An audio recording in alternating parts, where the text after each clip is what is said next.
perfecto, dice. Ya hay 11 conectados. Cuando haya 15, arrancamos con la charla. Alejandra Rossetti. Hola, Grillo. Hola a todos. Una compañera de trabajo. Muchas gracias, Alejandra.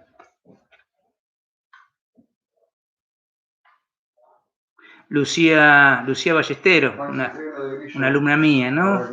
Y que hoy es docente. Hola, se escucha re bien, nos pone Lucía. Muchas gracias, Lucy. Ivana Menta. Hola, profe. Ivana. Qué grande, Ivana Menta. Hola, profe.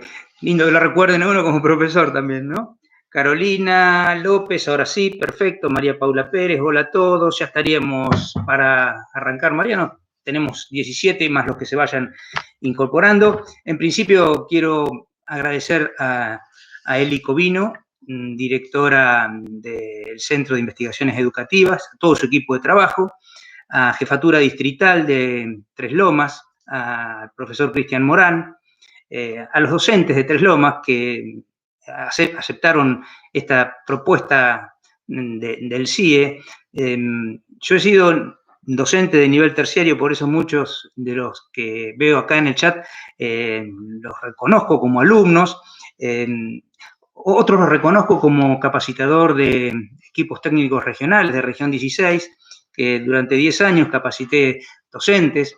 Recuerdo que había un curso completo sobre efemérides, que eran 10 clases, ¿no? Así que lo que vamos a intentar hoy es resumir en poco tiempo la cuestión de las efemérides, que en sí mismas tienen una trampa en su propio nombre. El agradecimiento a Mariano Borges, que está acá dando el apoyo técnico, pero que en realidad más que apoyo técnico es un contenido en sí mismo, ¿no?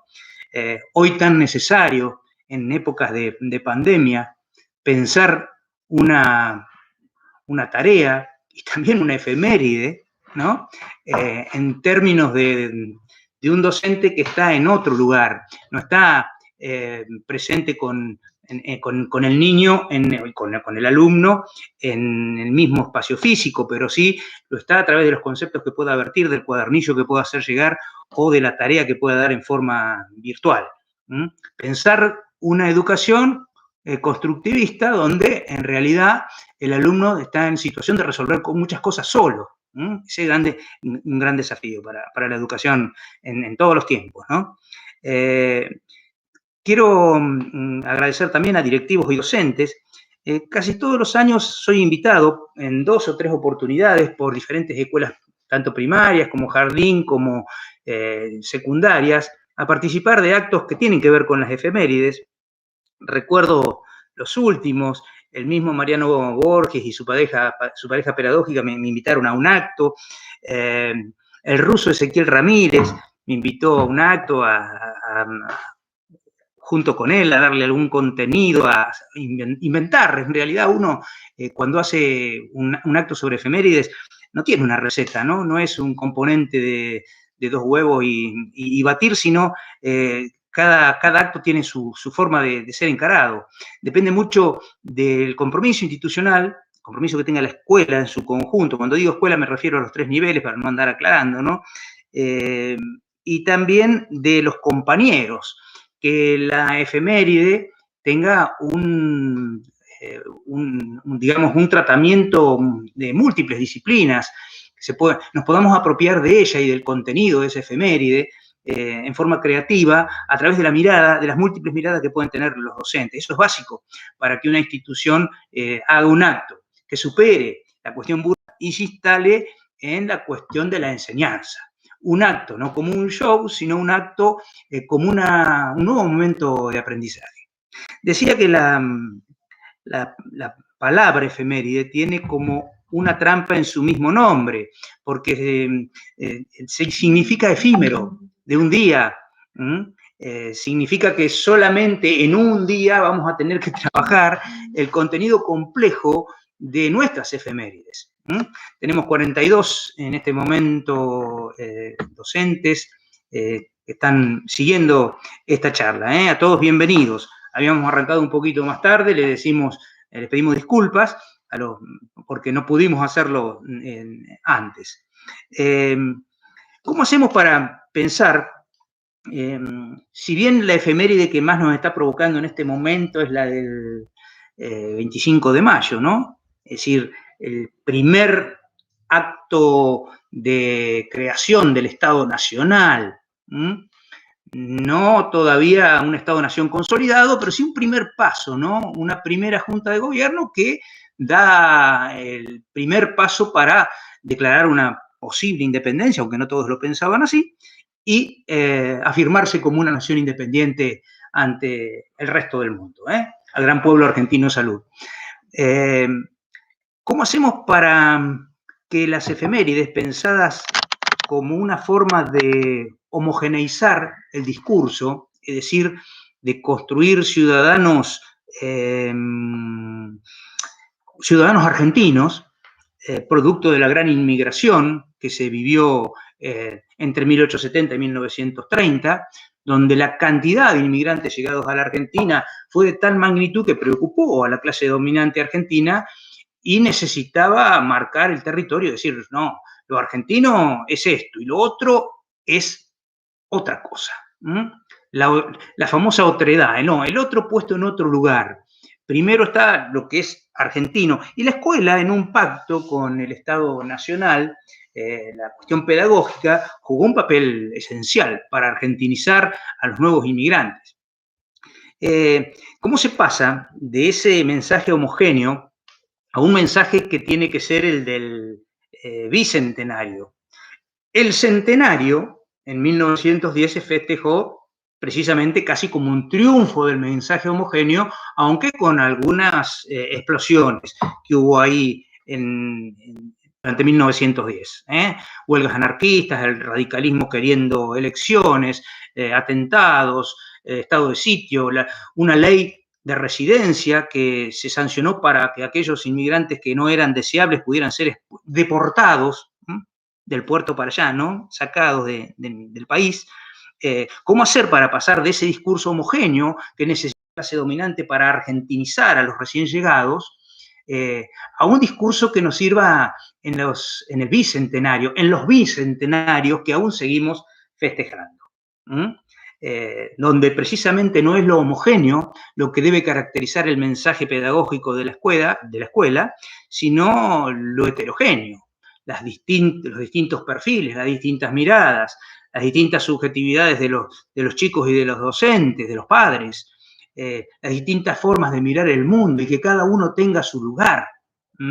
Hacer lugar para lo que la familia y los chicos traen a la escuela y tratarlo como un contenido imperfecto, puede ser, para eso está la pedagogía, pero al fin de cuentas, un contenido diferente a lo homogéneo, al discurso único, al discurso del ser argentino, ¿no? Las múltiples formas de ser argentino que existen en el 2010 y que convocan a las efemérides a hacer su trabajo, por llamarlo de alguna manera. Es importante que nos asumamos todos como una especie de educadores críticos también, ¿no? Queremos formar alumnos críticos, no en un sentido vacío de la palabra, ni en un sentido provocador, rupturista, sino la crítica como una forma de interpelar el mundo, de mirar el mundo y tener posición ante los acontecimientos. La escuela nunca estuvo alejada del posicionamiento. La escuela no ha sido precisamente, ni será, no ha sido, es, ni va a ser un lugar neutro para transmitir conocimientos así en el aire. Siempre, hasta el recorte de contenido que hace un docente de ciencias sociales, y ahí involucro a todas las disciplinas de las ciencias sociales y de cualquier otra área de conocimiento, tiene que ver con, en el recorte que se hace, tiene que ver con una forma de interpretar el mundo y de tomar una posición. La escuela siempre ha sido una institución, podríamos decir, histórica y social que transmite saberes legítimos, pero que lejos ha estado siempre de escaparle a la discusión sobre el pasado, sobre el presente y fundamentalmente por lo que va a venir, ¿no? Quizás mucho de lo que va a venir tenga que ver con observar el pasado, con mirar ese pasado, también con una mirada crítica y con salirnos de el pensamiento de un pasado que no tenía problemas, un pasado casi romántico, donde la cuestión de las tensiones sociales, los conflictos de intereses económicos, políticos, sociales, de raza, por llamarlo de alguna manera, los conflictos que tenían que ver con el otro diferente, ocupaban un lugar, y ahora tener que situarnos en un lugar casi de incomodidad a veces para la escuela, porque las efemérides siempre convocan a casi, están pensadas a veces como pareciera, ¿no? A interrumpir la tarea escolar, y en realidad tendrían que ser un gran momento para la escuela para repensarnos pedagógicamente y también para repensarnos como sociedad, ¿no?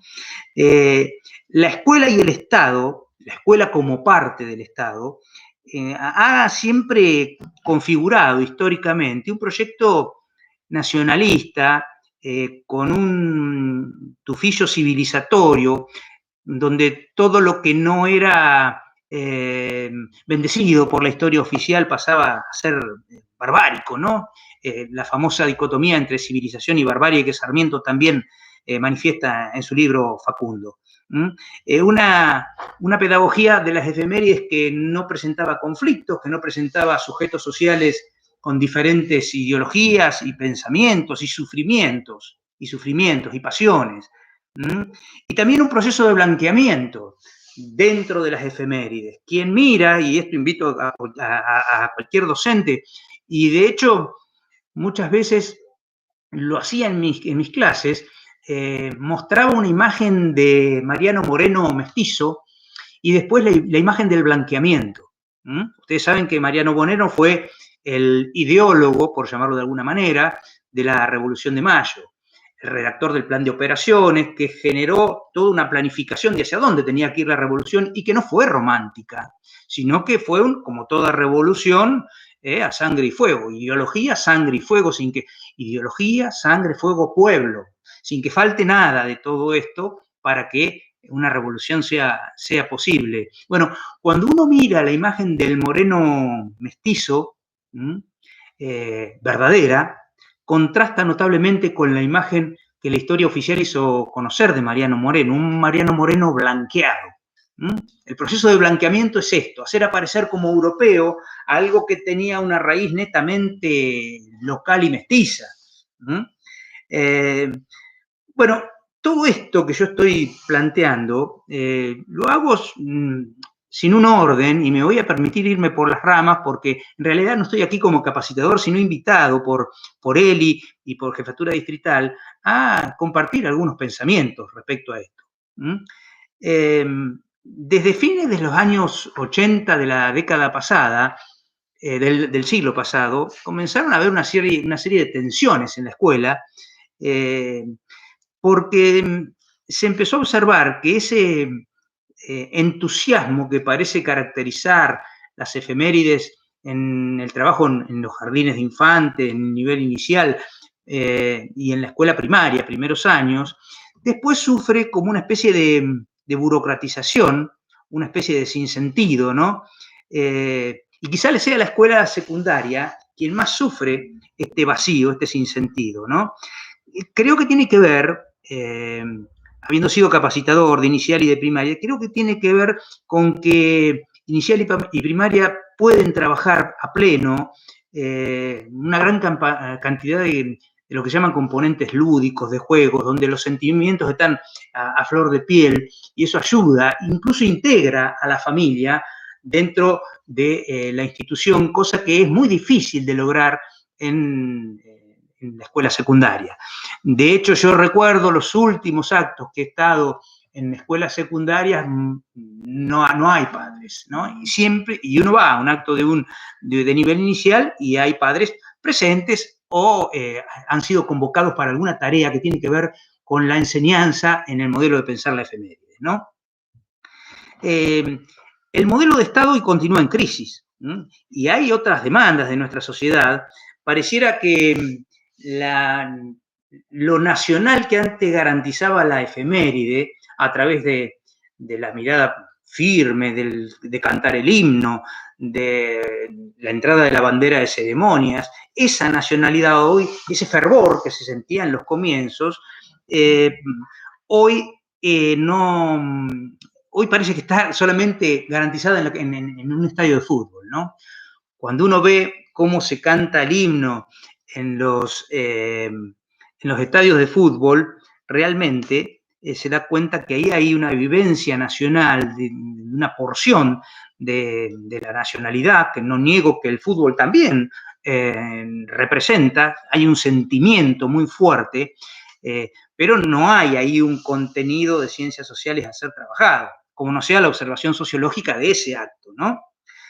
Quizás lo que nos tenemos que preguntar es cómo nos va como docentes en los actos propiamente dichos, en los actos de nuestras efemérides. El 25 de mayo, por ejemplo, que es el que nos convoca, ¿no? Me tomo el atrevimiento de compartir con ustedes un artículo de Osvaldo Soriano, lo publicó en Página 12, este artículo. A mí me llamó mucho la atención porque Soriano, sin ser un docente, lo que hace en el final del artículo, este es el artículo para que lo vean, es cortito, no voy a leerlo todo, por supuesto, lo que voy a leer es la parte final, el desenlace, el remate que tiene Soriano, ¿no? Dice lo siguiente, Osvaldo Soriano: ahora los héroes son estampas congeladas, ya no rugen Moreno y Castelli, no se desmaya de hambre Belgrano en el campo de Tucumán, no enloquece French, ni enfrenta San Martín el dilema de Guayaquil. Queda apenas la vanidad de un coraje perdido. Nada que evoque la pasión de aquellos fundadores que no amasaban plata, sino ilusiones. Sin embargo, fíjense que en esta primera frase casi que uno piensa, sí, esto es lo que nos hace falta, ¿no? Cómo le otorgamos pasión, contenido pasional, vida al acto de una efeméride, cómo trabajamos la efeméride previamente en el aula para llenarla de pasión, de contenido, de vida, y que no sea una historia de museo muerta donde casi no hay nada por hacer, sino simplemente repetir. Fíjense cómo remata Soriano.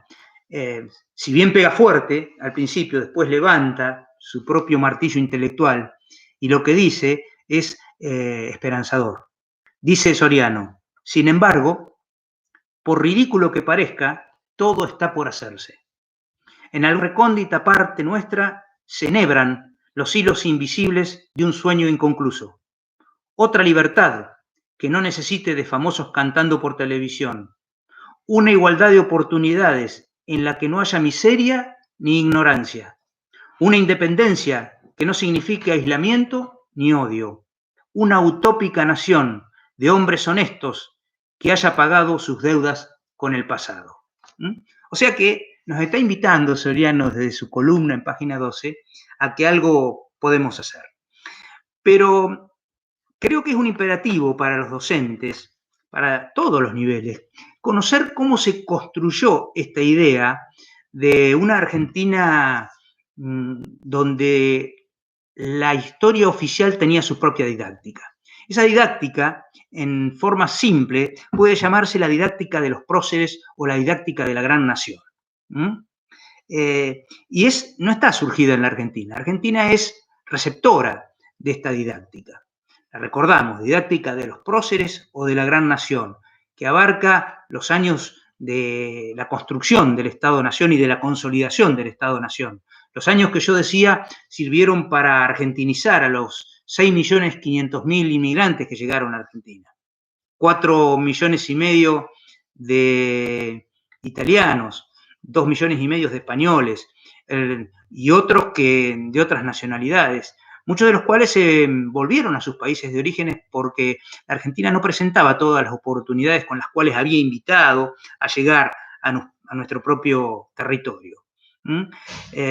Sin embargo, el Estado-Nación argentino ve que esa didáctica europea, construida por las burguesías europeas, Europa tiene dos revoluciones que configuran el mundo moderno y también nos configuran a nosotros por añadidura, podríamos decir. La revolución industrial, que tiene características económicas, tecnológicas y sociales, Económicas porque aparece el capital, ¿no? Como el gran acumulador que otorga vida a la economía. Tecnológicas porque aparece el maquinismo, reemplaza el trabajo artesanal por la máquina. Y social porque hace aparecer dos clases sociales nuevas que hasta ese momento no estaban, o sea, no eran percibidas como clases sociales potentes, capaces de adueñarse del mundo. Una de ellas termina adueñándose del mundo por venir. Es la burguesía. Y del otro lado, siempre que hay burguesía va a haber proletariado, es decir, quien vende su fuerza de trabajo. Bueno, esta revolución industrial que comienza en Inglaterra, pero que después Alemania, Francia, Italia, Austria, la misma, es decir, todos los países europeos consolidan, tiene una parte política también, que está ubicada en la Revolución Francesa, que tiene características ideológicas, políticas, culturales, podríamos decir. Ya Dios deja de ser el centro del universo, pasa a ser el hombre, aparece la idea de que la soberanía no reside precisamente en un rey que está bendecido, sino en el pueblo, y culturalmente hay una revalorización de lo colectivo, de lo popular, de la gesta. La Revolución Francesa es eso que se ve en los cuadros, ¿no? Un pueblo que va a la cárcel, que es la Bastilla, donde hay presos políticos y se liberan, y hay toda una participación popular que hasta ese momento no tenía tanta importancia. Estas naciones modernas, surgidas de la Revolución Industrial y de la Revolución Francesa, lo que hacen es consolidarse como en sus propios países. La burguesía inglesa gana la partida, la burguesía alemana gana la partida, es decir, todas las burguesías industriales comienzan a ser los dueños de su propio territorio. Y ese territorio va a llegar a un momento que no va a alcanzar. Por lo tanto, de la mano de su triunfo político, podríamos decir, hay una carrera armamentista, hay también ocupación de nuevos territorios, África, Asia, hay una política hacia América Latina, y hay la creación, y aquí aparece la escuela con mucha potencia, de un nacionalismo exacerbado. Este nacionalismo exacerbado, si uno lee canciones, hay que googlear, y aparecen canciones de la Inglaterra previa a las guerras mundiales, por ejemplo, y son todas canciones que muestran, lo mismo sucederá en Alemania y en Francia, que van a mostrar al propio pueblo como lo bueno y a lo otro como lo amenazante.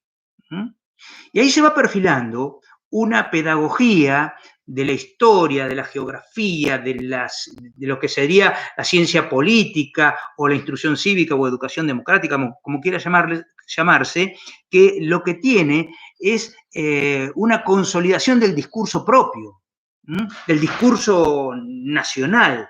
A la burguesía alemana le hacía falta niños que creyeran que los alemanes eran lo mejor, y a la burguesía francesa lo mismo, y a la burguesía inglesa le pasaba igual. Entonces entran en disputa, no ya por los territorios propios de sus propios países, sino por los territorios ajenos. Hay un mundo por conquistar, y de hecho África es dividida por Europa casi como un gran rompecabezas para ocupación de territorios, no en vano, sino para extraer recursos van a ser industrializados en esas potencias industriales que se van a convertir las sociedades europeas. Y yo decía que este nacionalismo exacerbado va a terminar en lo que después vamos a conocer en la mitad del siglo XX, principio y mitad del siglo XX, como Primera y Segunda Guerra Mundial. El siglo de la racionalidad, el siglo del pensamiento, resulta ser el siglo más barbárico en términos de muerte. Una primera guerra mundial con 20 millones de muertos, una segunda guerra mundial, 70 millones de muertos, 6 millones de judíos, gitanos y toda clase de minorías muertas en los campos de concentración alemanes, la ideología nazifascista apropiándose de una buena parte del mundo, y el mundo libre, pongo comillas, tirando las dos bombas atómicas en Hiroshima y Nagasaki para terminar con la guerra. Entonces, fíjense que aquí hay un rol cumplido de la escuela en algún sentido, porque esos niños formados para pensar que su país era lo mejor y que había que dar la vida y que había que entregarla, la terminan dando y entregando, porque serán los soldados de la Primera y de la Segunda Guerra Mundial. Argentina no tiene una guerra en términos convencionales, como fueron la Primera y la Segunda Guerra Mundial, sí tiene lo que se llama una guerra larvada, ¿no? De considerar a lo otro como ajeno.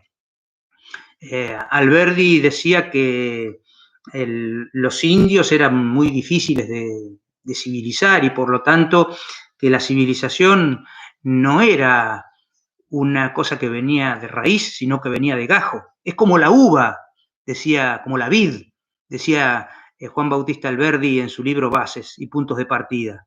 Dice, la civilización es como la vid, no viene de raíz, sino que prende de gajo. ¿Qué nos está diciendo Alberdi con esto? Nos está diciendo, no malgastemos tiempo con lo nativo. Y esto también lo tenemos que ver nosotros como pedagogos, ¿no? No malgastemos tiempo con lo nativo porque sabemos que de ahí no va a venir lo que necesitamos. Nosotros necesitamos una inmigración pujante que nos cambie nuestro país. Y así se hace. Hay una gran invitación argentina para que los inmigrantes ingresen a nuestro país y poblar nuestra nación.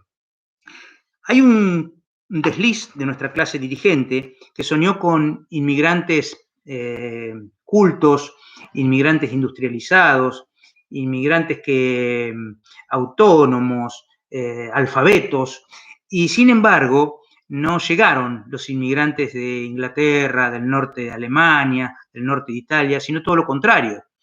Llegaron los analfabetos, llegaron nuestros abuelos y bisabuelos que en realidad tenían muchísimos problemas de integración en sus propias patrias y acá vienen a hacer la América que no es tan fácil de hacer. Por eso la mitad de los inmigrantes se vuelve a su país de origen, pero la otra mitad que queda comienza a generar cierta preocupación en la clase dominante argentina.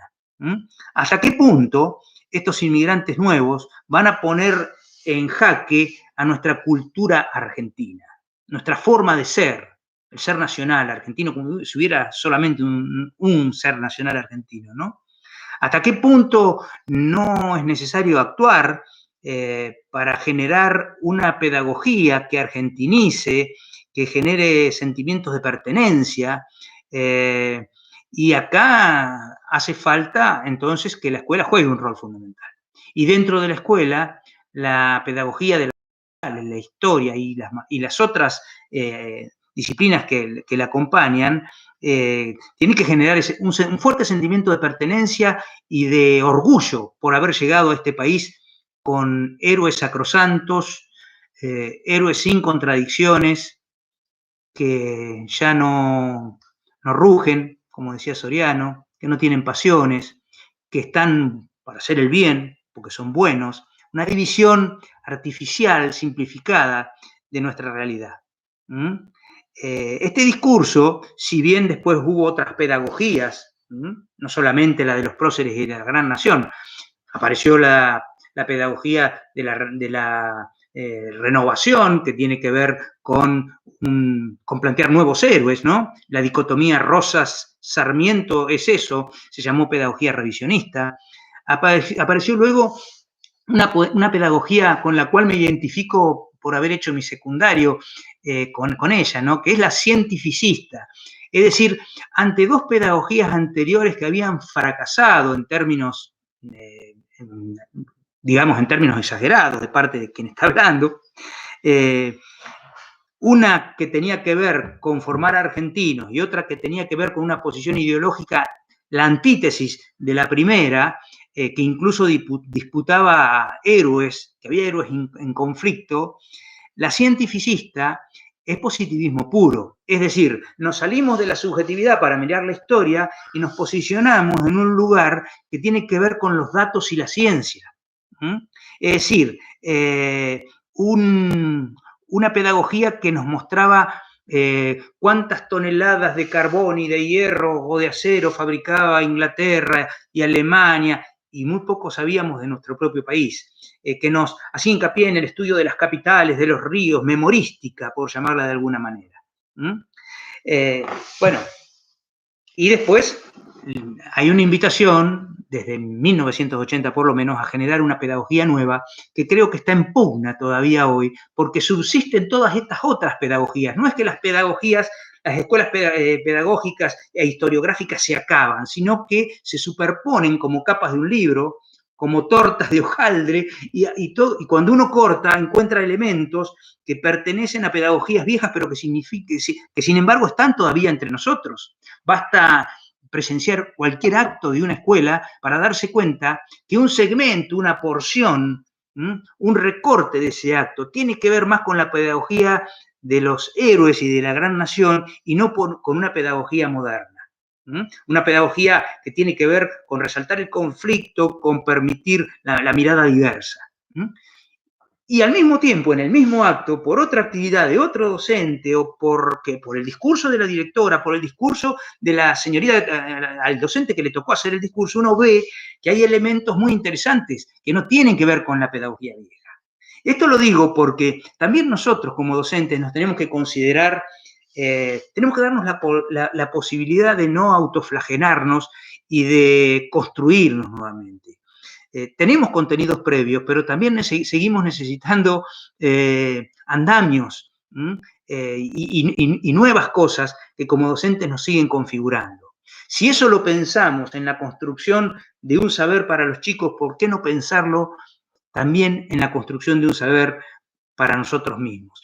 Por eso no se trata acá de descalificarnos como docentes, ni de golpearnos demasiado, sino analizar cuáles son nuestros contenidos previos y a partir de ahí avanzar hacia nuestra zona de desarrollo próximo, diría Vygotsky, pero que esa zona esté abonada por nuevos contenidos que es inevitable que en las efemérides del 2010 en adelante estén presentes o por lo menos intentados de llevar adelante.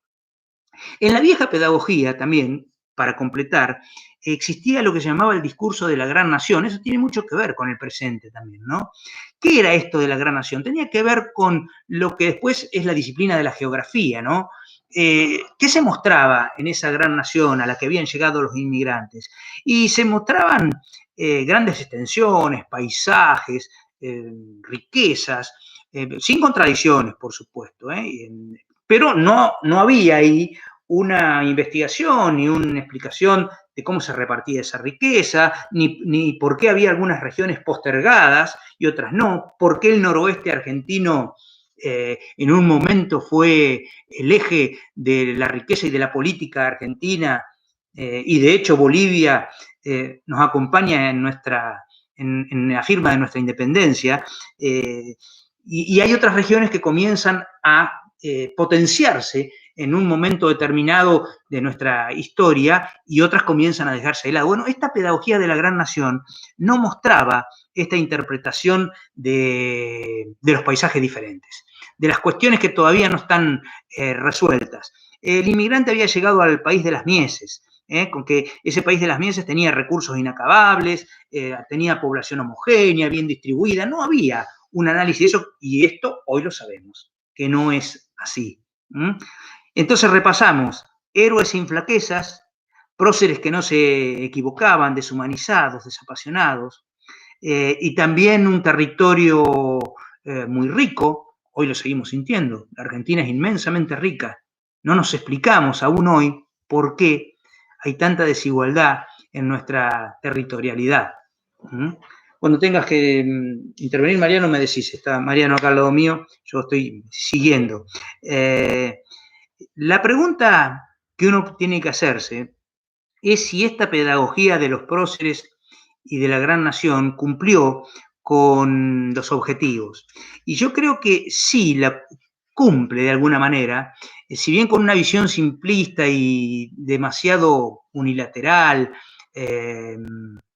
puertocéntrica, desproblematizadora de los conflictos, sí logra que los inmigrantes se sientan argentinos, pero argentinos como mano de obra, ¿no? Mano de obra que llegó acá, todavía no argentinos para votar, por ejemplo.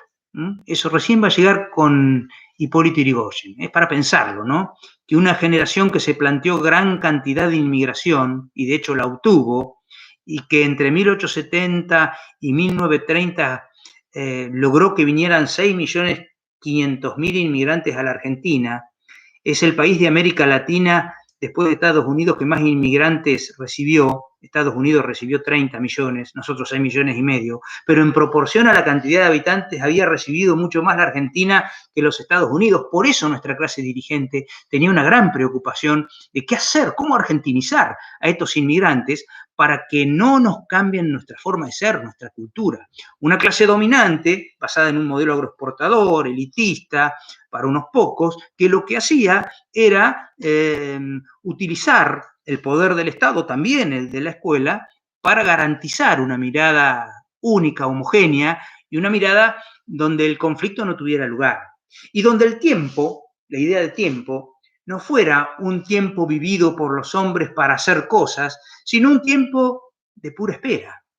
Si el tiempo es pura espera, ¿para qué uno va a hacer cosas por mejorar, por hacer más igualitaria a la patria, por garantizarle a todos la felicidad en un país, por tener independencia? ¿Por qué uno ha de jugarse por una causa colectiva, como son las que representan todas las efemérides, si el tiempo solamente pasando va a traer las soluciones? Donde la actividad humana, conflictiva por cierto, porque hay intereses de grupos sociales diferentes en pugna, como los había en esa negra mazamorrera o el negro velero o la dama colonial, estereotipos a los que tenemos que mirar con otros ojos y correr el velo de lo obvio para someterlos a otro tipo de interrogatorio, incluso con los chicos, cada uno en su nivel,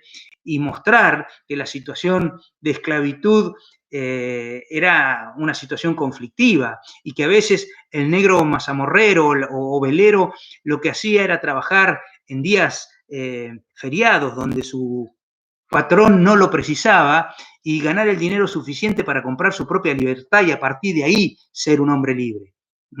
Es decir, y la dama criolla, ¿qué era esa dama colonial criolla? ¿Por qué dama criolla blanca? ¿Y dónde estaban las negras? ¿No eran damas? Es decir, todas cosas que nos llevan a una mirada sobre las efemérides que las colocan en un lugar, por lo menos de revisión profunda, en el siglo XXI. La tradición revisionista y la cientificista yo ya las explicité, y hay un intento, fundamentalmente en el bicentenario, de una didáctica diferente, ¿no? Quiero compartir con ustedes algo que encontré muy interesante.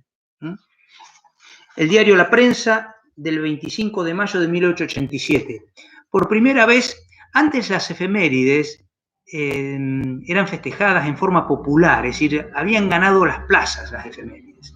No eran algo que estaba y que sucedía solamente dentro de la escuela, bajo los parámetros del Estado-Nación, que quería que la escuela jugara determinado rol, determinado papel.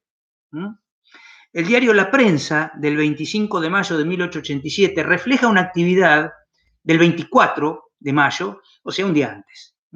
Es un diario capitalino, La Prensa, y estamos hablando de la efeméride del 25 de mayo, 1887. Dice, textual, cumplió el día 24, está hablando de una persona que todavía no la doy a conocer, pero ahora la vamos a compartir.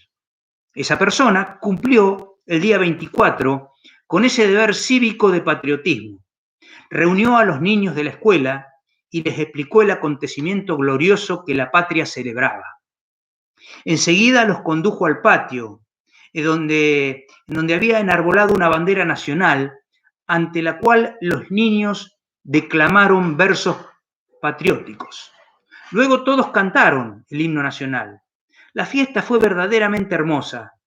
Y remata el diario La Prensa diciendo: el señor Pisurno es digno de un elogio especial por la feliz inspiración. Esta es la primera vez que la escuela toma el acto escolar en sus manos y lo hace Pisurno.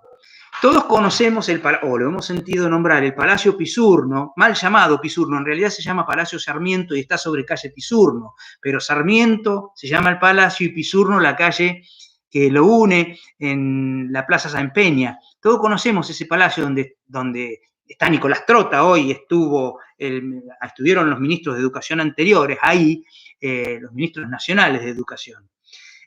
Fíjense hasta qué punto la clase dirigente argentina vio con buenos ojos que la escuela tomara las efemérides, se adueñara de las efemérides y lograra que todas las escuelas comenzaran a trabajar de esta manera. De hecho, lo hicieron. Y en realidad, en los ámbitos oficiales, la espectacularidad que PISUR no había logrado se comenzó a replicar en todas las escuelas y llegó a ser un acto donde, al revés, la transmisión era de niños a padres, la transmisión de patriotismo era de niños a padres. Estas eran las características de ese tipo de celebración, un 25 de mayo, ¿no? ¿Cómo problematizar un 25 de mayo? Yo creo que con dos cosas que comparto con ustedes, ¿no? Y que yo las he hecho, porque también me asumo como docente, si bien hace unos años que no doy clases, pero me asumo como un docente que comparte las vivencias de todos los docentes y los sinsabores y también las dudas, ¿no? Que todo docente tiene. Si uno escucha la letra completa del himno nacional argentino y hace este ejercicio con los chicos, va a ver que en muchas de las estrofas que hoy no cantamos está el conflicto, está la guerra, están los intereses, están las formas de describir a España no como la madre patria, sino como el tigre bravío sediento de sangre, como el león ibérico. Es decir, también la generación de nuestra clase dominante vio cierta incomodidad en ese himno y podó, de alguna forma, sacó por convención a una de las estrofas y dejó las más potables en términos de no beligerancia o de ser amigable con España. Bueno, esta es una forma de conflictuar, ¿no? Con dos estrofas leídas a los chicos y con un trabajo grupal, nos vamos a dar cuenta cómo la efeméride cobra otro sentido, otra rosca, ¿no?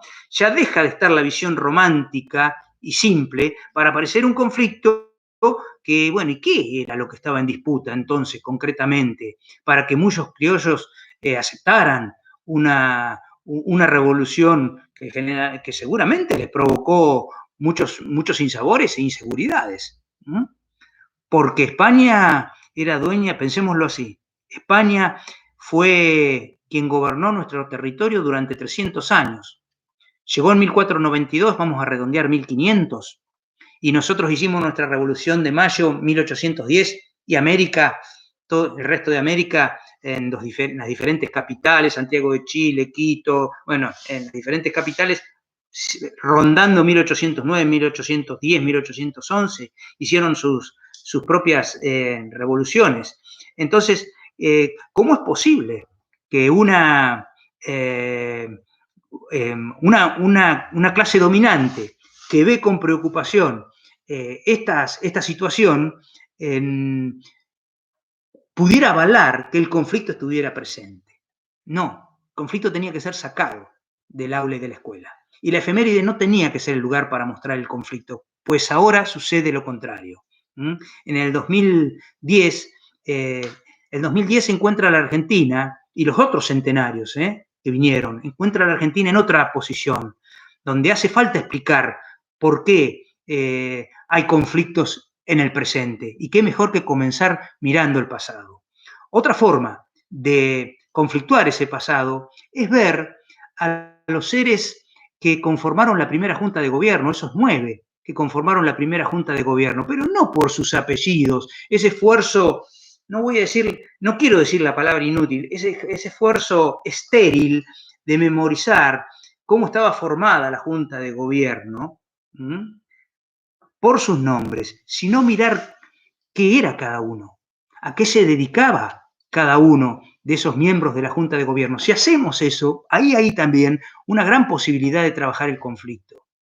porque Cornelio Saavedra fue el presidente de la primera junta, pero era el jefe del regimiento de patricios, el triunfante en las invasiones inglesas de 1806 y 1807, el que tenía los fierros, por decirlo de alguna manera, el que garantizaba el mando de tropa.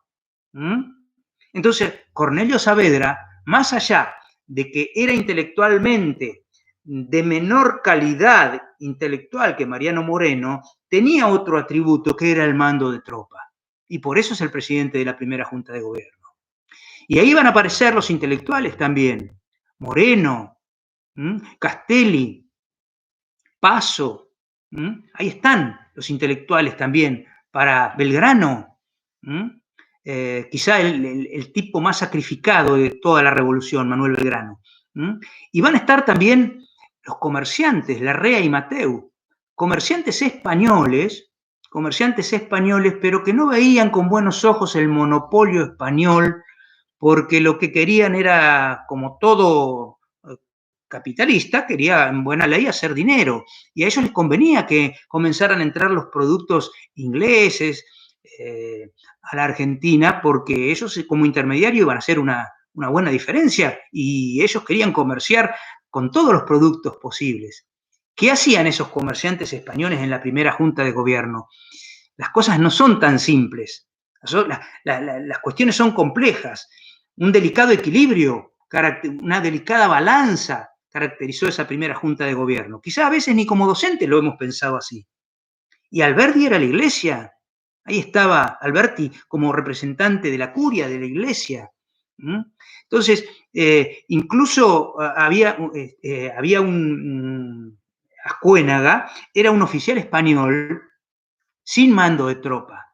Así como había un oficial criollo, Cornelio Saavedra, con mando de tropa, regimiento de patricio, triunfante en las revoluciones, es decir, con peso propio, también pusieron casi decorativamente un oficial español sin mando de tropa. Fíjense el equilibrio que una junta tiene que hacer, ¿no?, para lograr su objetivo. Bien, vuelvo tiré 2 ejemplos y también 3 ejemplos, pensando en la dama criolla, en los negros, en la negritud de nuestra sociedad, que después prácticamente es desconocida, en el himno y sus estrofas, y en la formación de la Junta de Gobierno, para que veamos que no es tan complejo encontrar problemas en la práctica, en la construcción y en la enseñanza de una efeméride. El acto patrio tiene que ser un momento donde los alumnos expongan y tengan la oportunidad de decir lo que se piensa de determinado trabajo que el docente previamente hizo hacer. El acto patrio no tiene que ser una improvisación simplemente. Hay siempre un rasgo de improvisación y de emoción, bienvenido sea, pero siempre tiene que haber una base, una planificación, donde la institución tiene que jugar un papel fundamental. La institución, quien coordine, su director, vicedirector, tiene que saber qué contenidos se van a trabajar en tal año, en tal otro, para que no haya superposición, y encargar o hacer ver la necesidad de trabajos múltiples para que los chicos, a través de cualquier método, puedan expresarse. La última vez estuve en la Escuela 1, ex Escuela 4, me invitó Andrés Abelardo, que es profesor de música. Tuve la oportunidad de participar de un acto donde había instrumentos musicales que habían hecho los chicos, que Andrés lo había trabajado, pero yo trabajé con las docentes que no fueron en ningún momento espectadoras del acto, sino constructoras de un momento de aprendizaje, donde los chicos se sentaron en el suelo, tomaron un recorte que se les había dado, un texto, siempre corto, ¿no? El texto tiene que tener las características del que tiene Soriano, ¿no? Ser provocador, un texto que provoque y que muestre siempre el conflicto de intereses. Precisamente lo que la historia oficial y la didáctica de los próceres y de la gran nación quiso evitar. Hoy, en el 2010, en adelante, todas las efemérides tienen que mostrar la conflictividad de las situaciones, no por un exceso de beligerancia, sino para que los chicos se asuman como sujetos capaces de cambiar la realidad, de interpretar el mundo en el que viven, porque también interpretaron el mundo que se construyó antes de que ellos nacieran. La historia no es otra cosa que vida vivida que uno sigue viviendo. Es vida de otros, pero también es vida nuestra.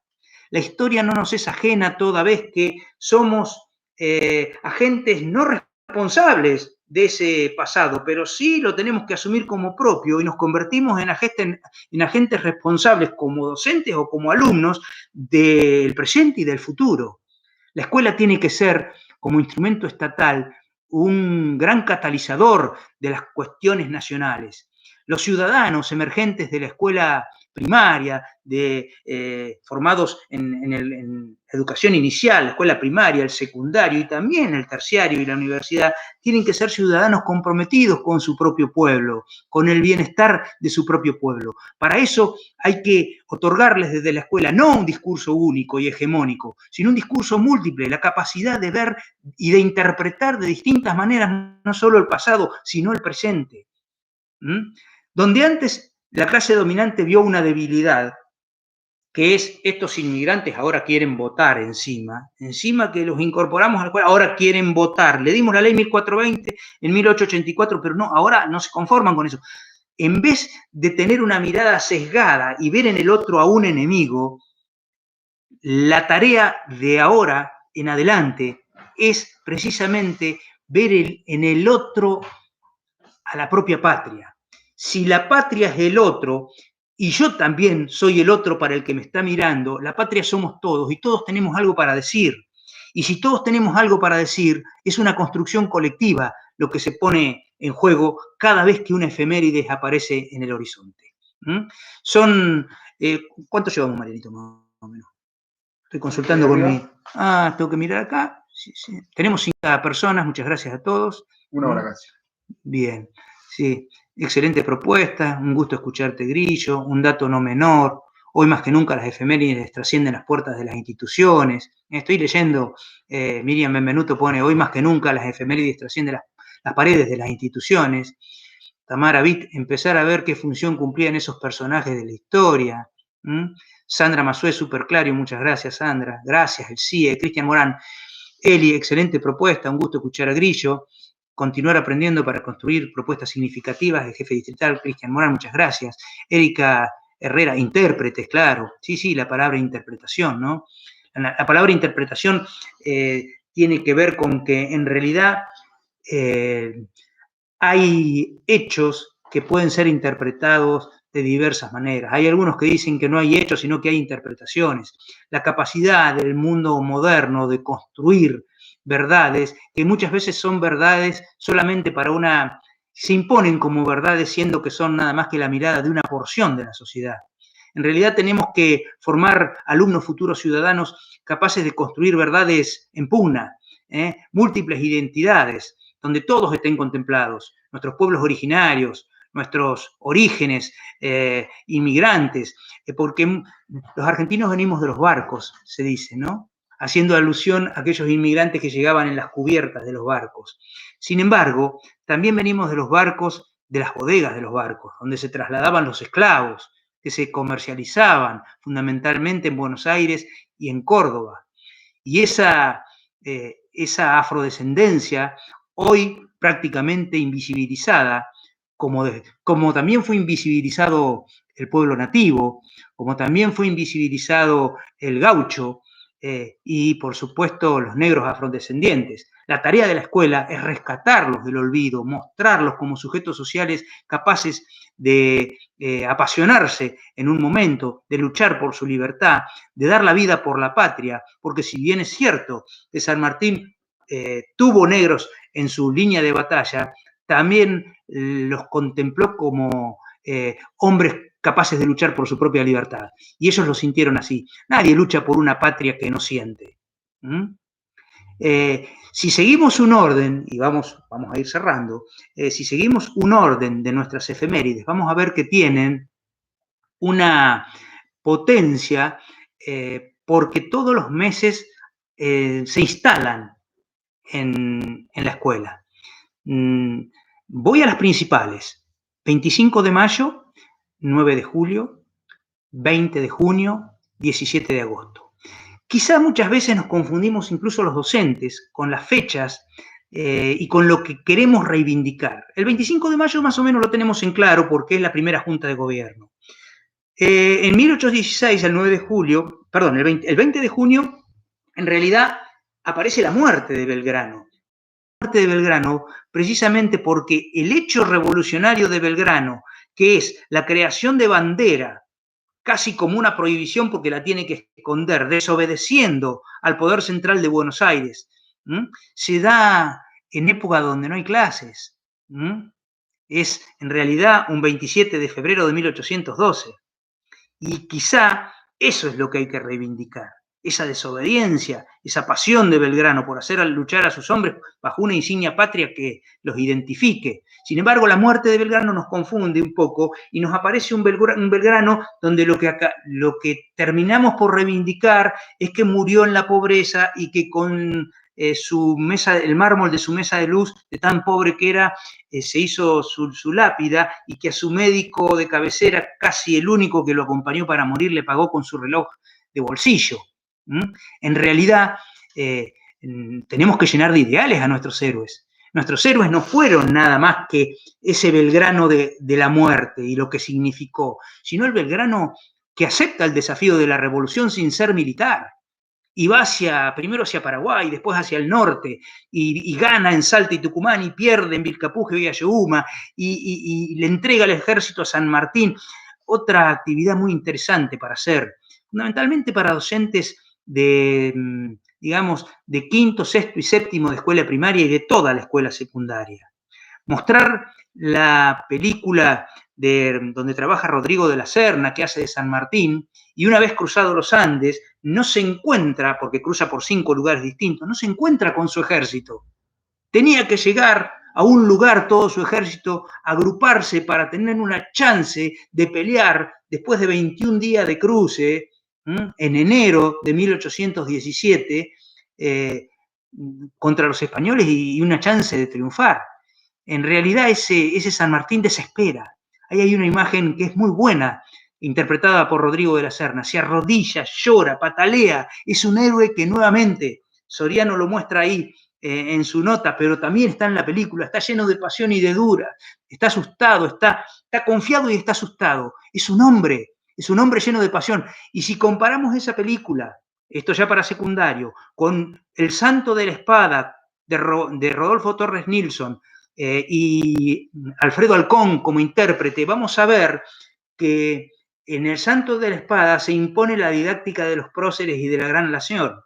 Prácticamente cuando se despide de su mujer, ni se despeina, casi ni la besa.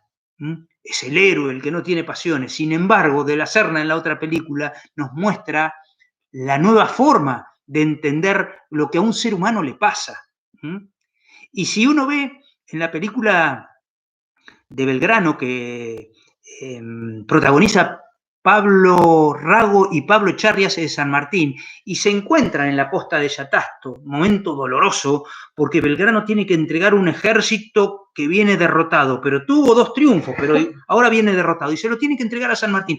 Están los dos ahí, recomiendo mirarla, están los dos en un estado calamitoso. A uno le duele una cosa, a otro le duele otra, están enfermos los tipos, pero enfermos, literalmente enfermos, curándose con cosas que la naturaleza les va dando y la sabiduría popular del lugar les está dando. Esa entrega del mando explicada a los chicos entre un Belgrano que está enfermo y un San Martín que también está enfermo, es una entrega heroica. El verdadero heroísmo no reside en no despeinarse y en cruzar con un caballo blanco. El verdadero heroísmo está en sentir que esos eran tipos normales que sufrían y tenían pasiones. Y si yo veo eso en la historia, también lo voy a ver en mí mismo.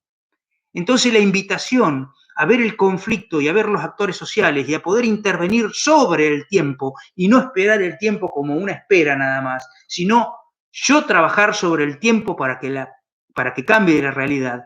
Mirar eso en el pasado es una invitación a los alumnos para que se sientan protagonistas de su presente y que puedan, al salir de la escuela, tener las herramientas para comprender los desafíos que la Argentina del futuro va a tener y que sean solidarios y que puedan entender que la Argentina constituye una gran masa de población con diferentes intereses y que es necesario no derrumbar los intereses de las mayorías para que se imponga uno solo. Son los pueblos los que tienen que hacer su propia patria. La patria es el pueblo que comprende lo que está sucediendo y actúa como ciudadano responsable críticamente para reconstruirlo.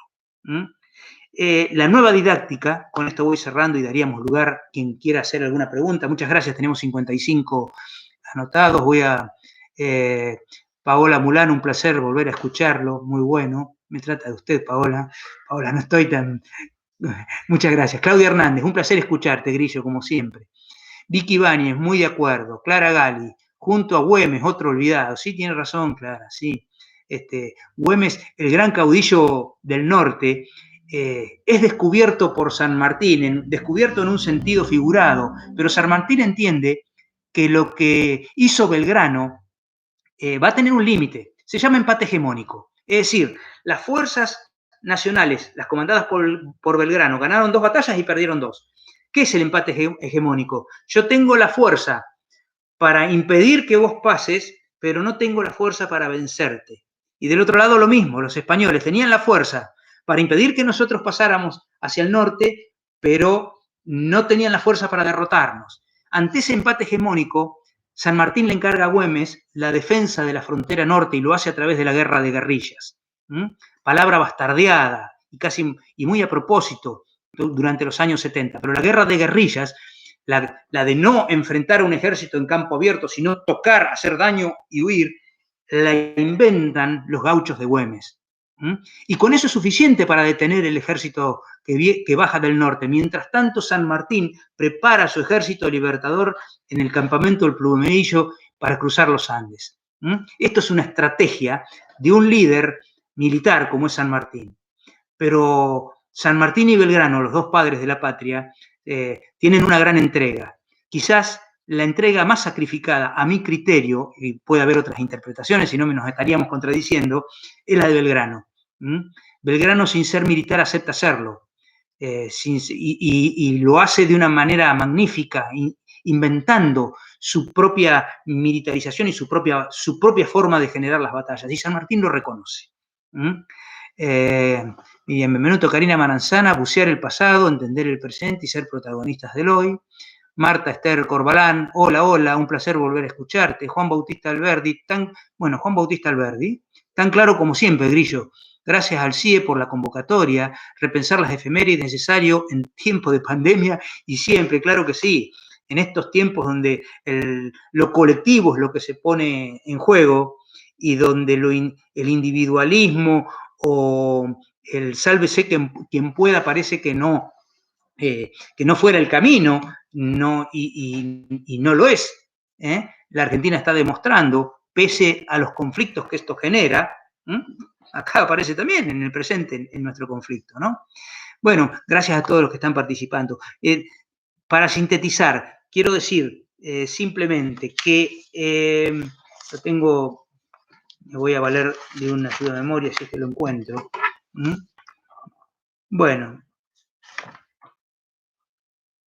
Sí, no, esto ya está. Simplemente quiero decir que si tenemos que simplificar la didáctica de las efemérides 2010 en adelante, sería poner énfasis en lo explicativo, sin menoscabo por la descripción, ¿no? Siempre la descripción es valiosa, pero siempre lo explicativo. Que fomentar la elaboración de interpretaciones en los alumnos, aunque estén erróneas, aunque el docente a veces sienta que se tiene que morder la lengua en el aula, pero permitir que los alumnos tengan sus propias interpretaciones y después, prolijamente, formular las correcciones a través de preguntas que permitan una nueva forma, poner los andamios para que ese alumno que pensaba de una manera, pueda también incorporar elementos que le permitan cambiar su forma de pensar o mantener la que tiene. La observación como un procedimiento también, ¿no? La observación de lo sucedido, las letras del himno, una imagen, una película, la observación como no solamente el texto y el manual simplificado de las ciencias sociales, donde en una página prácticamente nos están explicando la vida colonial, sino volver a las fuentes más básicas, las fuentes originales, ¿no? Y hacer hincapié en explicar procesos y no solamente hechos. El proceso de la Revolución de Mayo, ni siquiera la Semana de Mayo, el proceso, qué era que estaba sucediendo con España y con nuestro propio país, siendo que la Revolución de Mayo puede ser un estallido, pero ese estallido ya significa que había condiciones necesarias para que se produzca.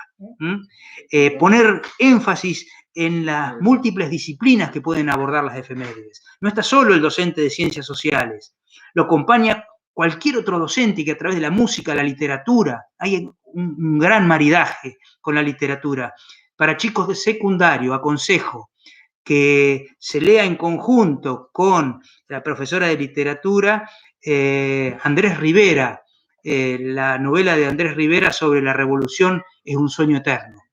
Ahí Andrés Rivera lo que muestra es que el hombre que tuvo el discurso en el Cabildo del 22 de mayo, que fue Castelli, muere de cáncer de lengua.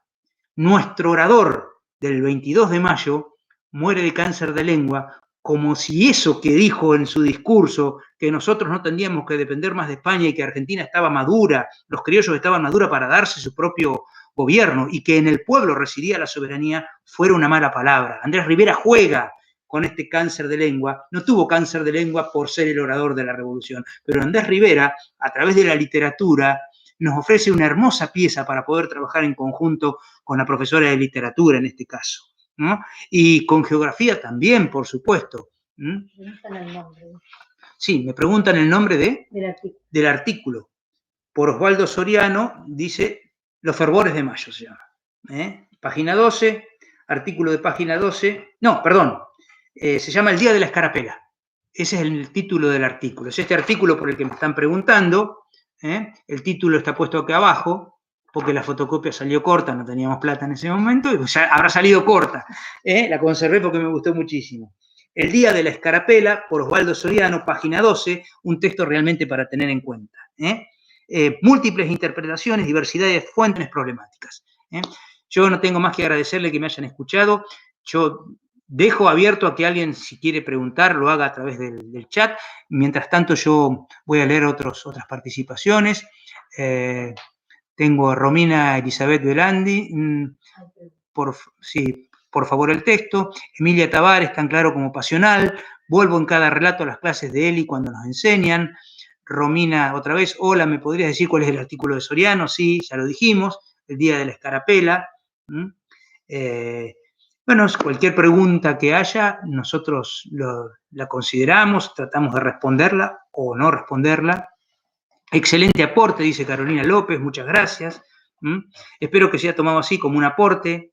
Mi rol no es, en este momento, soy un invitado a formular algunos pensamientos sobre las efemérides, con las cuales me une un trabajo de muchos años. Durante muchos años fui coordinador del área de las ciencias sociales en el CEP número 7, la institución en la cual me formé como docente, porque uno no se forma solamente en donde estudió, sino donde trabaja.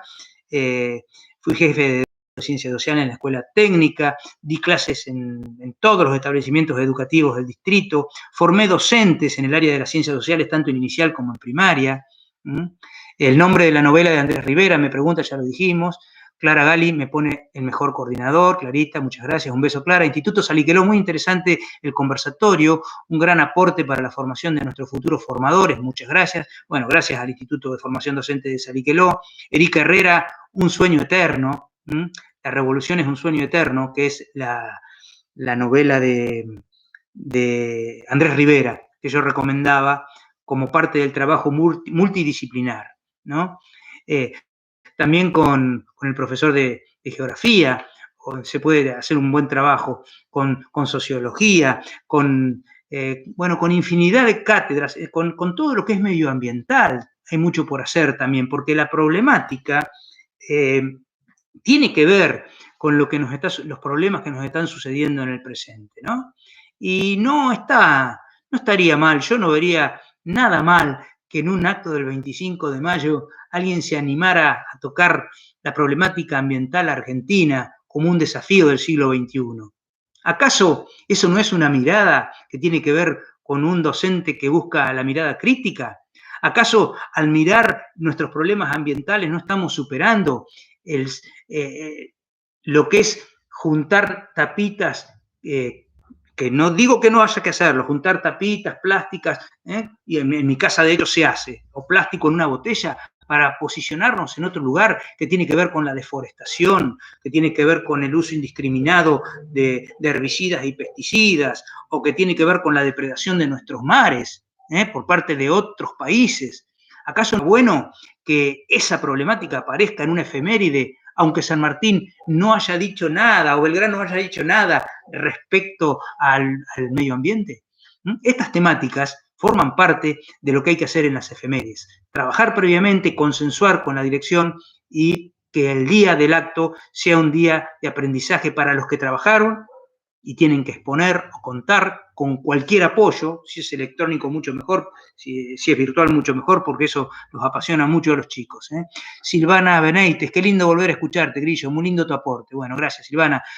Con todas las chicas que escriben, a casi todas las conozco, fueron docentes amigas, y si no hay preguntas, quedaremos con Eli recepcionando las posibles preguntas, y si cabe hacer en alguna otra oportunidad o en cualquier momento, lo haríamos. Franco Pérez, alumno del CEP número 7. Franco Pérez hizo una tesis en el CEP número 7 que trabajaba sobre la faena clandestina en Tres Lomas. A mí me interesó mucho esa tesis, fui tutor de él. ¿Saben por qué me interesó? Porque era un problema. Porque era un problema que estaba ahí y que no había resolución. Y no digo que lo hayamos resuelto, pero se abordó. Él se animó. Yo creo que hice algún intento de hacerlo desistir de la cuestión. Franco, mira, pero Franco se mantuvo en su cabal y no, yo quiero investigar sobre esto. Y bueno, y se investigó sobre la temática y aprendimos juntos. Un docente que aprende con el alumno porque se convierte en investigador es un docente que se está completando día a día, no es un docente que no sabe. En realidad, lo que nos completa es la intervención en el aula y los aportes de todos. Franco Pérez, Grillo, el docente, el conflicto y el problema, ¿son tres componentes que se dan en la escuela actual o existe cierto resquemor a la atención? Creo que te contesté con lo que conté de tu propia tesis, ¿no? Yo creo que todavía sigue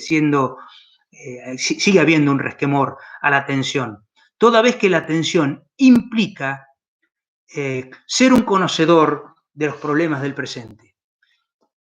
Un docente tiene que conocer los problemas del presente, tiene que ser alguien informado. No digo súper leído o un intelectual incapaz de bajar los contenidos al aula, porque nuestro rol pedagógico es precisamente eso. Tratar de simplificar en parte lo que es muy complejo y lo tenemos que llevar al aula.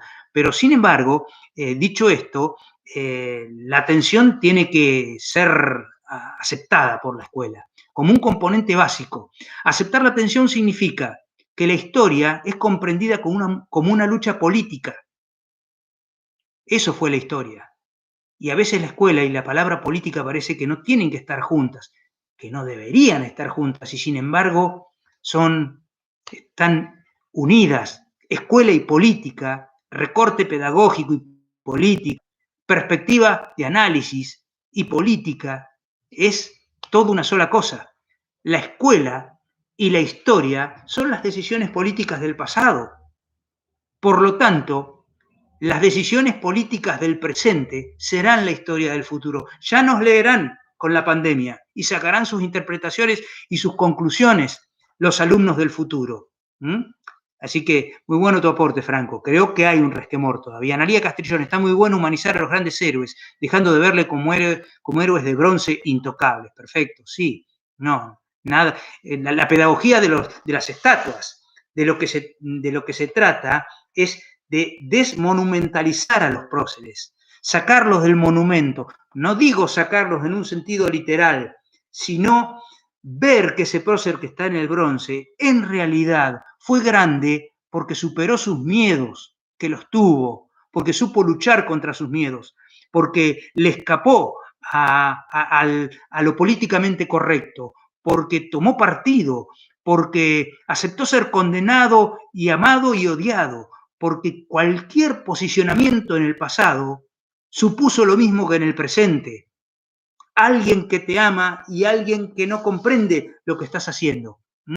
De eso se trata nuestra escuela siglo XXI, nuestra escuela de las efemérides. Las efemérides son eso, deberían servir, construir un ciudadano capaz de interpretar la variedad de soluciones que puede tener nuestra patria y ser un artífice consciente de ello. Andrea Bretone, qué lindo escucharte. Antonella Vicente, muy interesantes los aportes. Bueno, a todos, muchísimas gracias y no les tomamos más tiempo.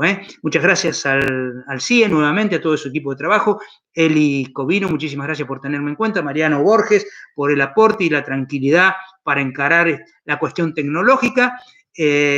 A Cristian Morán, jefe distrital, por aceptar este convite y verlo e incluso participar